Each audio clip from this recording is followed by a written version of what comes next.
Okay, let's get started with this webinar and the interview. Very welcome to Jan Los and to all the attendees here.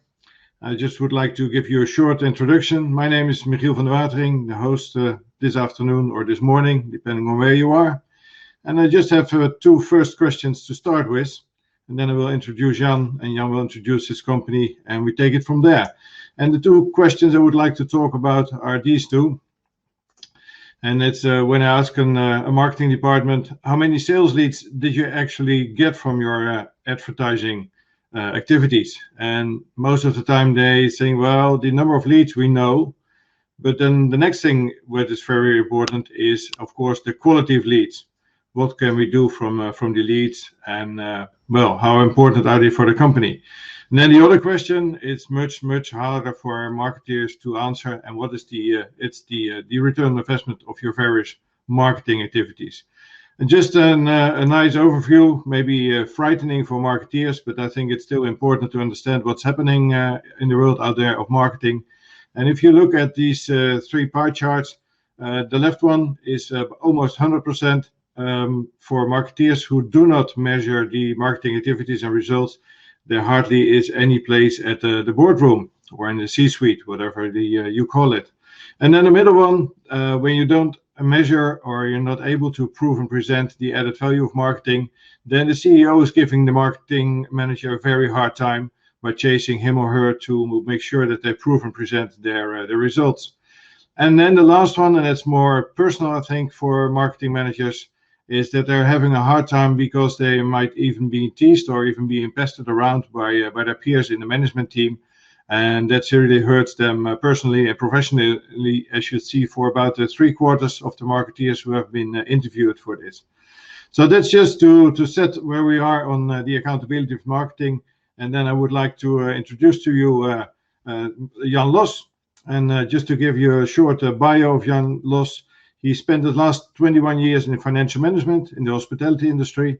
And as a chief financial officer, Jan oversees the financials of all the Flik comprised of Flik B&I, Flik conference centers, Flik independent schools, and Flik lifestyles. And Jan rejoined Compass Group in March of 2015 after 3 years as director of strategic planning for Union Square events, part of Danny Meyer's Union Square Hospitality Group. And in this role, he aligned opportunities with strategic plans and company capacity, leading the company into financial success and exponential growth. And his previous tenure in Compass included 7 years with the national account sector as director of finance for the national and global account sales division. And before that, Jan was the regional controller for the restaurant associate sector in Compass, growing the Mid-Atlantic food service operations through opening accounts such as the National Gallery of Art, Smithsonian Museum of American Indian, and the Philadelphia Kimmel Center for Performing Arts. Jan started his career in the United States at the Waldorf Astoria Hotel in New York in 1950, and he received his bachelor degrees in business administration from the hotel school in The Hague, where we have met, and later on he got his MBA degree at the University of Connecticut. And he resides in Newton, Connecticut, and lives there with his 2 kids. I would like to ask you, if you would like to ask us anything, please use the chat, and there will be a Q&A anyway at the end of the interview. So I really would like to ask Jan to introduce Flik for us. Sure. Thank you, Michiel, and glad to be here with you. It's very exciting. Just for the record, I didn't start in 1950. I started in 1995. I'm old, but not quite that old. So Flik is one of many sectors of Compass Group. Compass Group is very well known in Europe, but in the United States, it has quietly become the largest food service company. And Flik is a premier arm of Compass Group, where we provide hospitality and very much a bespoke, customized hospitality to our clients. It started out in the food service industry, but we have, if you wouldn't mind flipping to the next tab, we have continued to grow in other arms where we provide hospitality and find a sort of a seamless integration of services, whether that be we operate hotels and we operate reception desks, and We operate conference room where we manage the conference room spaces and we turn the conference rooms over. Then we added an audio-visual component to it. So we really try to do a stem-to-stern hospitality model for our clients in several industries. We started out in a Sarah Lawrence College, a education facility. We have since grown our business to be in law firms and business accounts. We're in independent schools or private schools. We've expanded into airport lounges, the premier airport lounges. And as I said, we're in hotels and conference centers as well. Can you get a little bit close to your microphone, Jan, and we can hear you better? Absolutely. How's that? Good. So here's on this page, you see some of the clients. It's very high profile clients, and I think it actually speaks to how we manage our brand. We represent our clients, we don't represent ourselves. And we try to facilitate their vision of hospitality and food service in their facilities. Yeah, that's about Flik, Jan. Yep. Yeah, that's it. I mean, you mentioned some of the jobs in the past, and I think a common theme amongst all of them is growth. And I think that's what we've seen in Flik as well. And I've joined 6 years ago, and we've seen double-digit growth each year, with the exception, of course, of 2021. But before that, we were approaching $1.2 billion of revenue. So the growth strategy has definitely worked. Okay. So actually, the first question I would like to ask you, because if you look at the from a point of marketing, then it starts with the budget. So maybe you can take us away how the budget is set in your company. Sure. Well, this will be the hardest budget year ever, because being as large as we are, budgets start with prior year results, and then you set reasonable growth targets on top of that. And I don't think there is a baseline that we can count on from 20 or 21 to grow into 2022. But typically a budget starts with what the prior year results are, what the run rate is for this year, and then you add in your growth targets and where you want to be and where do you want to grow. And with that, then I presume this is where you'll go, is how we set our marketing budget. So our marketing budget is a derivative of prior year, plus specific initiatives and to facilitate the type of growth that we've been targeting. Okay. So when the budget is set, marketing goes starting with all the strategies that they have to develop and to execute. Can you tell us a little bit more about the role that finance plays while developing marketing strategies and activities?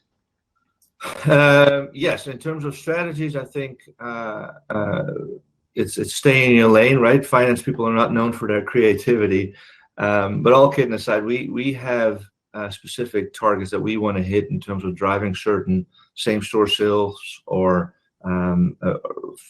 featuring certain products in our facilities, and we definitely need our marketing team to be aligned with that.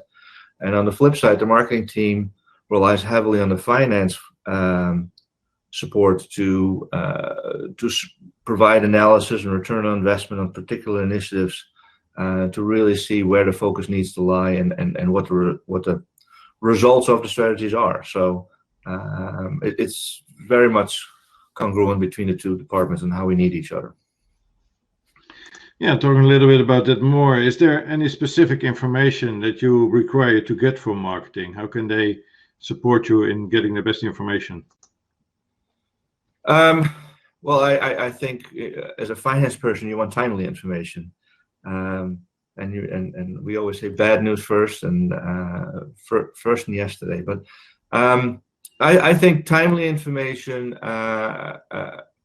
If you need particular investments in certain areas, give us a heads up so we can plan for it, whether it is within a budget or if it's within the year, we can forecast for it and find other avenues to fund the investment, and it provide us with the metrics so we can show you what the return on your investment has been. Okay. We talked about this subject before, of course, and then we also mentioned the possible gap between finance and marketing. What are your ideas about it in your company? I think we are completely different people if there's a gap, but that's the only gap I can think of. We both very much are considered support departments for operations, and I don't know if that's particular to Flik or Compass or hospitality overall, but I think the operators drive the company, and we view ourselves as finance, and I think the marketing folks in my company at least view themselves so the same, as we supported them to give them a path to success. So I think in that sense we're very similar, and as I said, we rely on each other to. I need the finance folks, the marketing folks to help me drive the initiatives to drive same-store sales and revenue growth, and I think they need us to support their budgetary needs as well as analysis to show the success of their initiatives. Okay. And how did you deal, probably last year, but maybe it's the same for this year, with the COVID situation and the possible budget cuts or freeze for marketing? Yeah, it's listen, it's been a year unlike any other, and I think most of the cuts or adjustments were made last year. They've bled over into this year, but like many companies, we instituted a pay cut, which was across our entire overhead sector, a temporary pay cut. We had to furlough certain folks and try to bring them back as soon as possible in order to facilitate the restart of the reboot of the company, as well as to continue to grow and not lose any momentum that we had shown before. Our marketing team, those who were furloughed when they came back, everybody is redeployed to use a lot of their communication skills in order to drive other initiatives. If you remember, 2020 wasn't just a year of the pandemic, but it was also a very important year for social issues such as Black Lives Matter. And I think our team has done a marvelous job of showcasing how we can help find more equality in the society and in our company in specific. And the marketing team utilized a lot of budget-friendly ways to get the message across. So they've been very active on social media to drive the brand, to show the initiatives, to highlight social causes, but also to engage with our associates, that many of them were furloughed. And how do you stay in touch with them if they're no longer on company email or using a company phone? And social media has been a very strong tool for us to make sure we stay engaged with our associates and know they're not forgotten, and we try to get them back as soon as possible, as many as possible. Okay. So yeah, marketing is doing a lot more than just getting in more customers, but also proving the value of the brand. Is there a way that you keep track the financial value of the brand? I'm sorry, keep track of the financial value of what? The brand. If you're the brand, yeah, no. As I said, we try to play a more humble, back of the scenes program. That said, obviously, in the new business world, we want to be brand forward to make sure people understand that when you call Flik, we will execute your brand for you. I think we have been very proactive in the recruitment and retainment of staff scene.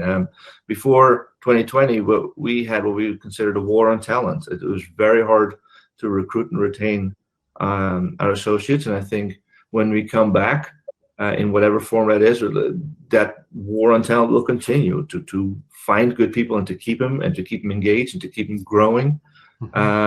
Is vitally important. And as you said, our marketing team has expanded in their role beyond the traditional tasks. So we've seen on places like Glassdoor and social media, we track our brand there to make sure that we're known as a solid employer that does well for their people. So in those places, we have done a lot of market or brand tracking. I don't think in the traditional financial sense that you mentioned. So you just mentioned that the war on talent and the change that the marketing team had to go through. What's the major change in type of staff that you're having in your marketing team? I think it's our marketing team is very much comprised of society, and I think if you think about how much more we use electronic media, I think our marketing team has very much been in tune with that and stay ahead of the trends rather than be behind the facts. I think that has probably been the most important change in terms of how the marketing team is made up. It's very much focused on today's technology. Now, you started already joking a little bit about being not the most creative person, whereas marketeers are very creative. So that must have been a change too. Is there anything you can say about how capable your marketing team is in measuring and presenting the actual effect of marketing efforts to the company's bottom line in general for your company? Absolutely, and yeah, and you don't want a creative accountant. That's usually you end up in the wrong side of the on a newspaper. I think marketing team success is measured in revenue growth, both new business as well as same-store revenue growth. I think those are the two most important metrics. We try to manage a company in the sense that if we find a tough spot, we try to grow our way out of it rather than cut costs. And I think those two are vitally important. New business growth is hard to measure the linear influence of marketing, but we wouldn't have it without marketing. So we measure our new business growth in terms of dollar wins, percentage wins, as well as win rates, and then same-store growth. Obviously, everybody knows that. But those are probably the two most vital measurements to show the success of our marketing team. Okay, just before I'll ask the next question, I would just like to put up this slide here. Maybe not everybody is familiar with return on investment, because that can also be a KPI for marketing. So the return on investment is actually the new revenue or incremental gross margin that you get from your marketing activities, minus the investment divided by the investment, and then you come up to a certain percentage. Is return on investment an important KPI within your for your marketing team, Jan? It is when you talk about in-unit activities such as a new concept or a new station or a new cafe. If you put the investment forth, how does it drive participation? How does it drive average check? And obviously the bottom line. And in terms of a more micro level, it does work. In terms of macro level, I think the marketing department is still considered a cost center, and is measured in a more holistic view in terms of revenue growth. Yeah, that's an important thing that you said there. Marketing is seen as a cost center. Do you think, or maybe you can tell us, what do you think that would be what's necessary or crucial to change the marketing department from being a cost center to a profit center? What should we do to create that? I'm not sure you're going to completely come out of a cost center territory, because as I mentioned earlier, the linear return on investment is not always as easy to prove.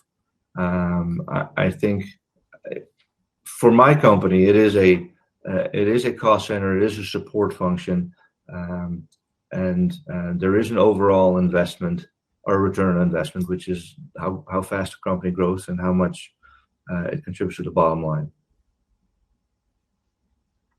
But I'm not sure you're going to be a profit center on its own. That's going to be a tall order. Yeah. So another thing to measure, and I think you're taking care of that as well in your company, is the customer lifetime value. I mean, we're talking not about B2C here; we're talking about B2B, your larger customers. So how do you take the development of customer lifetime value into account for the marketing strategies and their results and successes? Sure.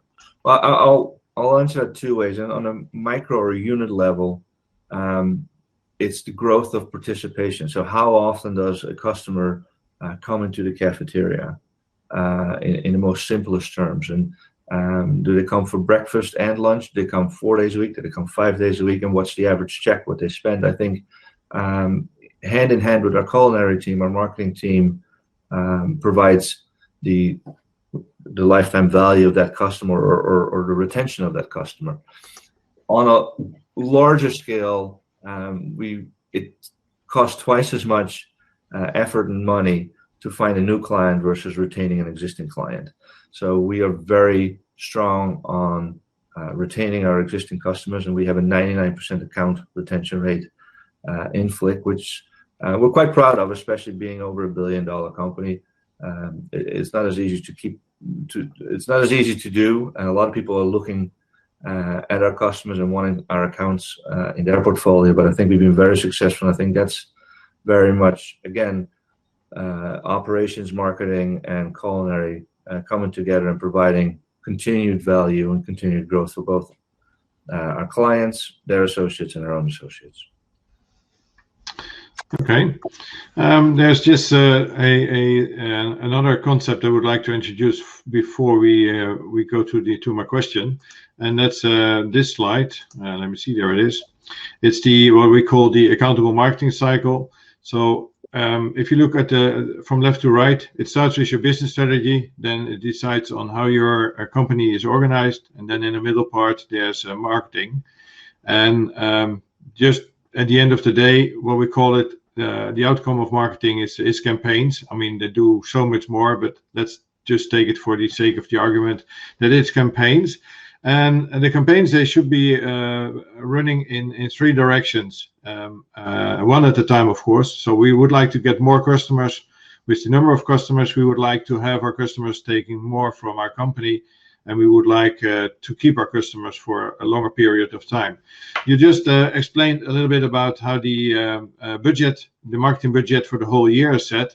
And now I would like to ask you how marketing budget is provided to the marketing department when they think of a set of campaigns or a certain strategy they would like to run. In this picture, you see the pre-ROI, meaning that marketeers should present the return on investment before they run the campaigns, so it's an estimate. And you see a post-ROI, meaning that after the campaign has run, they will be able to present the actual return on investment from their campaign or their set of campaigns or strategy, whatever there is. I will just leave it for the sake of the argument just here in the simple explanation of this cycle. So how does it work in your company when marketing decides that they are running a certain campaign, and what questions do you ask, or you only see, well, it fits in the budget and here you are, or is it a different approach in your company? If it's a continuation of strategy, then the cost sits in the baseline, and the marketing team can continue to use those funds as they have previously. If it is a new initiative or a new campaign, that's when the validation comes in, and pre-validation is as important as post-validation. And as I said, admittedly, there are ones that show a return on investment versus one that have a more holistic path. The ones that have a return on investment are a little easier to justify and get through Congress, as we would say. But I think that's where, if you want to have a website upgrade or to your point, a marketing campaign, our marketing team does go and to the CEO and the CFO and say, this is what we want to spend, and here's how we think we can get a return on investment within 1 to 2 years. I don't know if that answers your question, but yeah, I mean, sometimes you see it's referred to like a kind of carte blanche. They get a budget for the whole year and they can do whatever they like. Instead of that, of course, more and more marketeers have to present and prove the added value to the company's bottom line, as we said before. Are there any other elements to have successful financial planning and budgeting in general for your marketing and sales team? I think to pick up a word you used earlier, is accountability. I think our marketing team is as accountable as our operators for the financial success of the company. There's performance metrics as well as bonus metrics called KPIs, or key performance indicators, that are shared, and some are specific. So the marketing team will share revenue growth and same-store growth with the rest of the operators. Perhaps they share a certain product growth with the culinary team, and then they will have specific initiatives that are very specific to marketing. But I would say the first 2 or 3 of the metrics that the marketing folks have on accountability are very much aligned with the rest of the company and how we want to perform that year. Yeah, that's almost already an answer to my next question, and I think you already answered. So the difference in accountability for the marketing department and any other department in your company, there is actually no difference. They all have to be accountable. Everybody's accountable, yes, and that's the only way our business works. And our CEO loves to say we make money 10 cents at a time. So if we don't have accountability, it's very hard to drive success. And you mentioned earlier, there's a difference between what finance folks do versus what marketing folks do. So there are certain creative elements that they have performance indicators on that are different from mine. But the overarching goal for the company is to grow and show a return on the revenue. Yeah, okay, that's clear. So we also talk a lot about when we refer to the accountability of marketing, we also have a saying that it's a way for marketeers to get back in the boardroom, in the C-suite. Maybe you remember the slide with the 3 bar charts I showed in the beginning of this interview. So what do you think that the CMO's most important ally is in the C-suite? I would say the CEO. I think the marketing strategy very much aligns with the growth strategy that the CEO has for the company. In a hospitality company specific, or our company specific, is an alignment also with the head of culinary to make sure that what we drive in terms of sales and marketing strategies aligns with the brand value and the quality of products that we serve, to make sure that those are in lockstep. So the CEO and the head of culinary, I'd say, would be number 1 and 2. Okay, and number 3 is then the CFO? No, we don't put ourselves that high up in the rank. I would say operators, obviously. The operators still have to execute.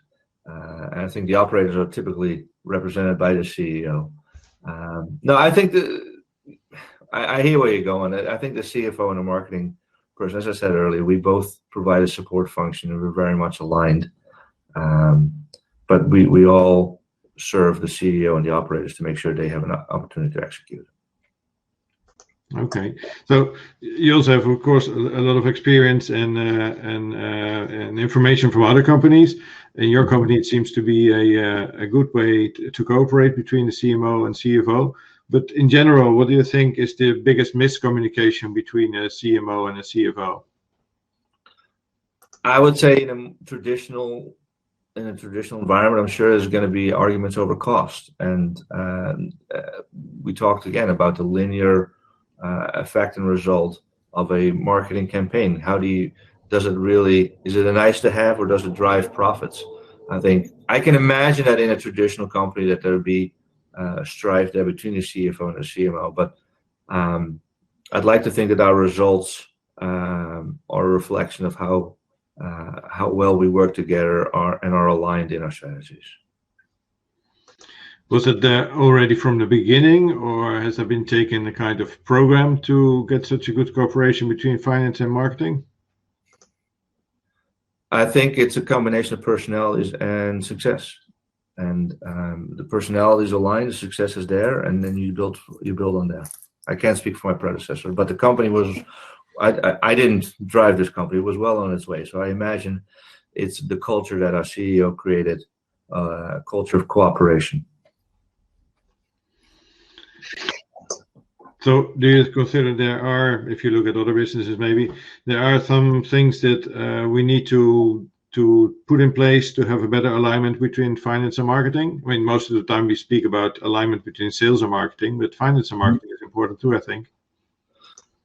Yes, I think accountability and where you can return investment, and sometimes you need to take a little bit of leap of faith and see what the secondary effect is of a marketing campaign and how that drives the company results. And there's data available. It's just making the connections on the cause and effect of what leads to the end data. I think that's where the cooperation to the CFO and CMO is most important, to drive the marketing initiatives, to show the return on investment, and to show the effectiveness of the team. Okay, and another part in the C-suite sometimes is the CIO, the Chief ICT Officer. Is that your responsibility, or is there a special CIO in your company? Yeah, the Encompass Group, that's centrally organized. So there is a whole IT department, but it's interesting you say it, because the marketing team and the finance team usually end up coming together to go to the IT department to ask for support. Yeah, because there are a lot of MarTech tools nowadays available. I've seen a couple of years ago that a lot of large companies, they were building all their own marketing systems, marketing machines, and nowadays it's more available as software as a service and tools like that.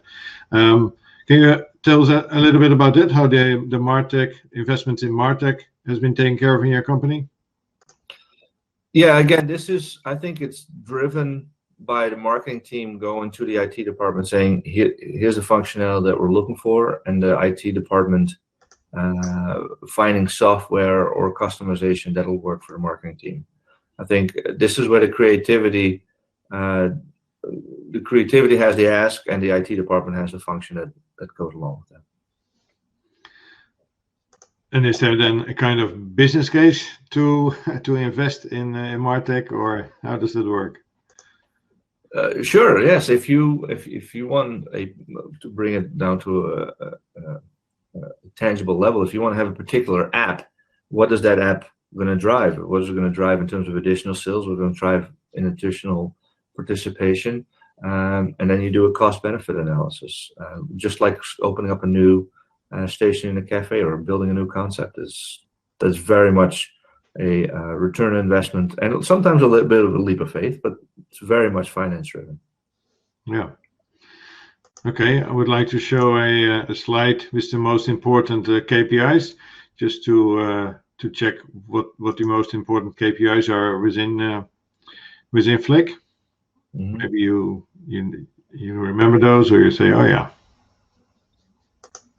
Yes, I'm not sure. I don't know what the percentages represent, but the KPIs are absolutely ones that we measure.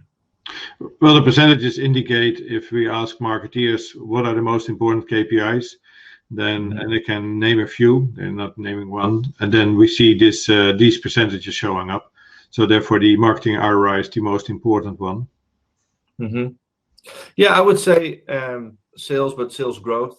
I think that would be a key metric, because that drives the marketing ROI. Yeah.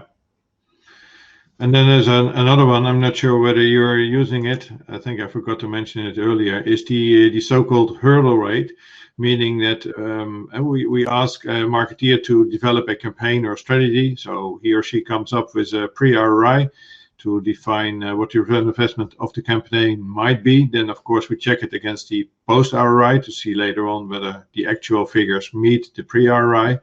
And we would like to have a return on investment which is meeting or even excelling the hurdle rate. Do you have such a criteria for your marketing campaigns, Jan? Not necessarily for our marketing campaigns, but definitely for our new business campaigns, which is new business and or sales of new accounts and marketing are hand in hand. And I think return on investment is very much a metric that we use and strive for. We have a minimum for. Absolutely. It's clear that in the company of Jan, the marketing team is really capable of running marketing performance management and showing what their added value is. And our head of marketing is in the C-suite. It's part of and the head of marketing is in C-suite. Yeah, that's also a very important thing. So, and that goes again, if you go back to the, so yeah, if it's also the other way around. I mean, if you're really taking care of the accountability of marketing, and you're able to show your added value, then the left pie chart turns all the way around, and you're in the C-suite, and you have a seat at the boardroom table. Is there anything you would like to add if you think about the discussion of marketing and accountability of marketing for companies? I think accountability as well as cooperation. I mean, it's like left-handed and right-handed. We can't operate without an operator. An operator can't operate without marketing, and we can't run a company without accountability and finance. It all comes together, and I think as soon as you understand that, the path to success is much wider. Yeah. So do you think that there is less interest or need for accountability marketing because of COVID, or more interest in it? I imagine it'd be more. I think people are going to be hesitant for investing, whether it be in talent or in campaigns. So I think the accountability is going to be here for a long time to stay. Okay. Well, thank you very much then. And as long as there are no other questions right now from the audience, we can answer them also later, of course, if you send us by mail.